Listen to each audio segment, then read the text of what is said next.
I don't stand side by side with nobody till I bleed with them first. What did we just see? You probably think this world is a dream come true. When I step into this ring, yeah, bro, I am addicted. Don't sleep on Luka! Maybe tomorrow we'll all wear 42. If you fight for your dreams will fight for you. The phrase on cloud nine often refers to being in a state of bliss, elation, or happiness. To many, wrestling as a medium of entertainment can often cause them to enter that state. Even in older ages, the medium provides a childlike joy. Whether it's the story of a feud, the promos between talents, or just the wrestling itself, many can find themselves getting lost in the art. Much like food, there are certain matches that one turns to in times of seeking comfort. Matches that are guaranteed to bring those emotions of comfort and elation anytime they are watched. Personally, I have many matches that cover a wide range. Comedic matches, full-blown sprints, matches that I believe could be used to demonstrate top-tier storytelling ability. All different in their own ways, whether it's the style of wrestling, the year it takes place, the promotion it occurs in, and most importantly, the length of the match. Some matches can be drawn out like a movie, using every minute to build to their conclusion. But many times in wrestling, you find gems that accomplish so much in so little time. With that being said, let me introduce you to one of my favorite Cloud 9 matches. Now first, some context. In 2021, AEW announced a partnership with the Owen Hart Foundation to honor Owen Hart. For those who don't know, Owen Hart was an acclaimed wrestler active during the 80s and 90s. He would unfortunately pass away in a freak accident during the WWF pay-per-view. In December of 2000, Hart's wife Martha would establish the foundation, stating, "If I could help others in Owen's name, it would give meaning to his death. To me, that meant he did not die in vain." Some of the foundation's efforts include scholarships and handing out backpacks and supplies to neighborhoods. For the longest time, the WWE wanted to induct Hart into their Hall of Fame, but Martha refused. And truthfully, she had every right to. It was the company's negligence that led to her husband's untimely passing, and to her, the foundation was the best and right way to honor Hart's legacy.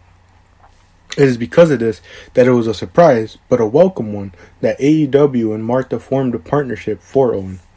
In the fall of 2021, AEW owner Tony Khan would announce that there would be 2 tournaments held in honor of Hart, one for the men and one for the women. The matches would occur come springtime, and the finals would both happen at their annual Double or Nothing pay-per-view. And with that, we arrive at our match of focus. Today's subject takes place on AEW Rampage, episode 40, taking place on May 4th, 2022. Our match of focus is a qualifying match to enter the Women's Owen Hart Cup tournament. Our competitors are former AEW Women's World Champion Riho and Yuka Sakazaki, who at the time was one half of Tokyo Joshi Pro Wrestling's tag champions. One of my favorite parts of wrestling is the presentation.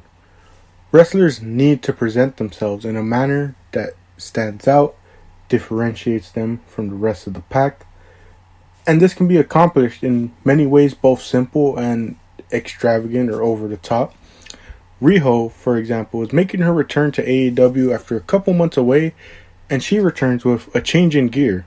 Instead of her usual white and pink combination, Riho comes out in an all-black attire, to which the commentary team acknowledges, stating that it could be signaling a change in attitude upon her return. One thing to note is that you can still see subtle glimmers of pink in the gear. To me, the gear could have a double meaning. It could symbolize a change in attitude upon her return, and it could also be her way of paying tribute to the Hart family, as black and pink were signature colors of their gear. And on a side note here, I would just like to note, I personally believe it's the latter, seeing as the very next match, Riho would go right back to her usual attire. But we start off the match, and the two go back and forth with a series of lockups. The two women move smooth as butter, countering and escaping each other's offense.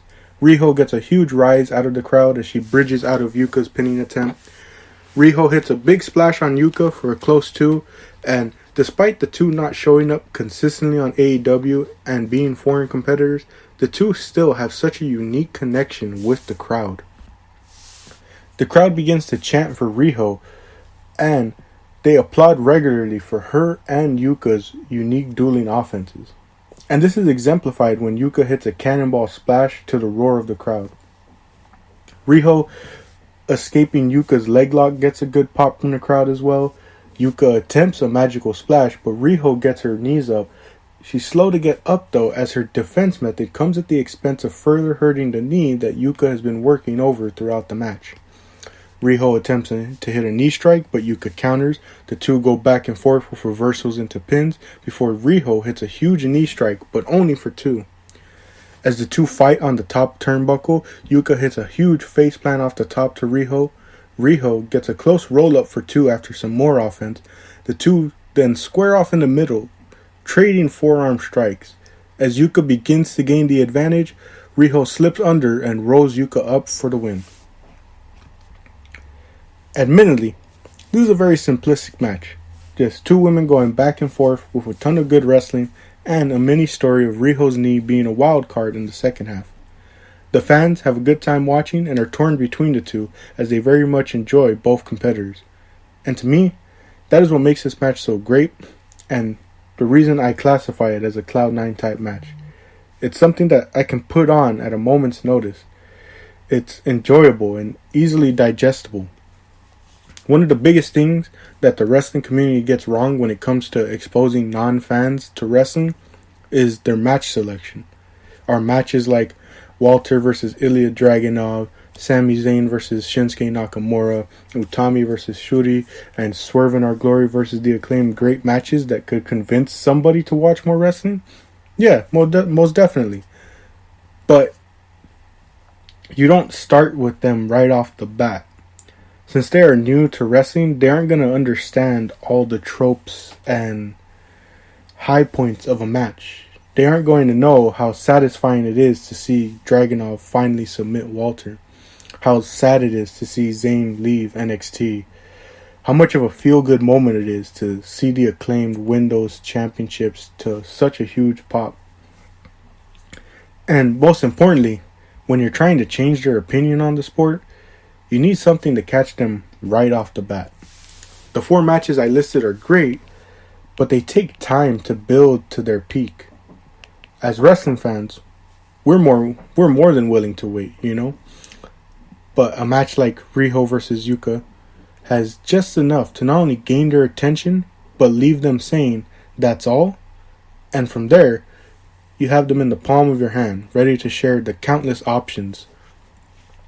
At the same time though, I advise the wrestling community to always just enjoy whatever matches you enjoy. Wrestling is here as a beautiful entertainment medium, an art form, and most importantly, an escape. I love this match because it reminds me of all the things I love about wrestling. Did I mention it's only about 9 minutes? Who would have thought Cloud9 is sometimes only 9 minutes away?